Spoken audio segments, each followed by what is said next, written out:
आ रहा हूँ बहुत महत्वपूर्ण है और ये कर्नाटक के मुख्यमंत्री वीएस येदियुरप्पा के बारे में।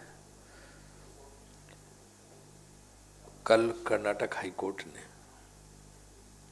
एक आदेश दिया है जिसमें उसने स्पष्ट रूप से कहा कि जो ऑपरेशन कमल था, जिसमें विधायक तोड़ के सरकार बनाई थी गैर लोकतांत्रिक तरीके से येदियुरप्पा जी ने, किस तरह से उसमें पैसे बांटे गए थे और धन बल से भ्रष्टाचार के जरिए सरकार बनाई गई थी। तो उसमें शरण गौडा पाटिल के बेटे को संपर्क किया गया और 10 करोड़ रुपए ऑफर किए गए थे। उसने वो सारी चीज टेप करके और सारे दस्तावेज लेके, एविडेंस लेके, और वो उसने इसकी शिकायत दर्ज कराई थी, जिस पे उन्होंने जांच पे येदियुरप्पा सरकार ने रोक लगवा दी थी।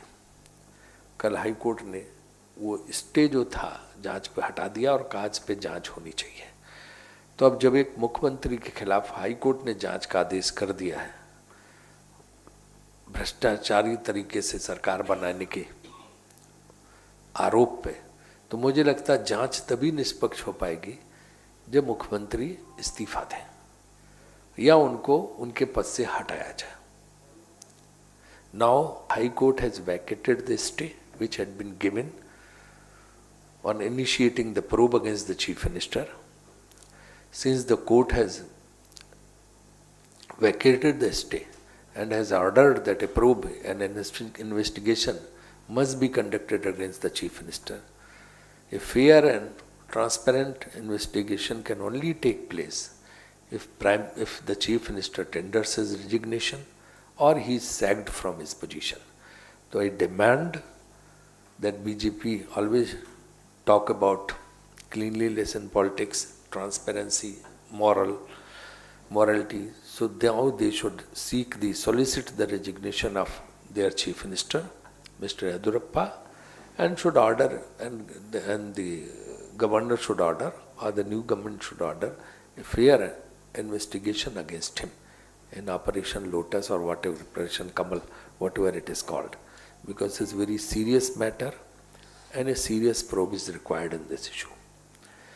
Earlier also, twice, the charges had been made against the Chief Minister. Once, when his son's WhatsApp chat had been caught and a complaint had been made that in a society scam, apartment scam of 662 crores, investigation should be conducted. High Court had said that they should go ahead with the investigation. Till today, no investigation has been ordered. Similarly,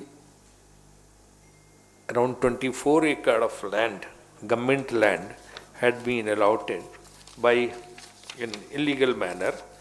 And if you remember that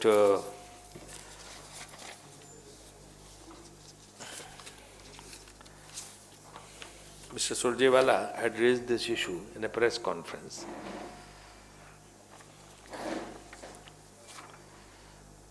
चौबीस एकड़ सरकारी जमीन, दूसरी बार एक दूसरा case, तो अभी सूचना है कि कल हाई कोर्ट ने बड़े कठोर शब्दों में कहा है कि जो केस है 24 एकड़ सरकारी जमीन का, जिनको निजी लोगों को दिया गया, जिससे बहुत नुकसान हुआ, गंभीर और बड़ी मात्रा में नुकसान हुआ वित्त मंत्रालय का, उसके विषय में प्रिवेंशन ऑफ करप्शन रेट के अंदर चार्जेस फ्रेम होने चाहिए माननीय मुख्यमंत्री के विरुद्ध। कोर्ट का ऑर्डर था एक 24 एकड़ सरकारी जमीन के अलॉटमेंट का, और दूसरा जो है ये था 662 करोड़ का बंगलौर के अपार्टमेंट घोटाले का।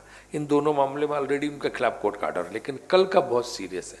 कल का जो है ऑपरेशन कमल को लेके जो है, जिसमें पूरी तरह से जो है हाई कोर्ट ने कहा है कि इनके विरुद्ध जांच होनी चाहिए, सरकार को तत्काल उनके खिलाफ जांच बैठानी चाहिए और मुख्यमंत्री को अपना इस्तीफा देना चाहिए।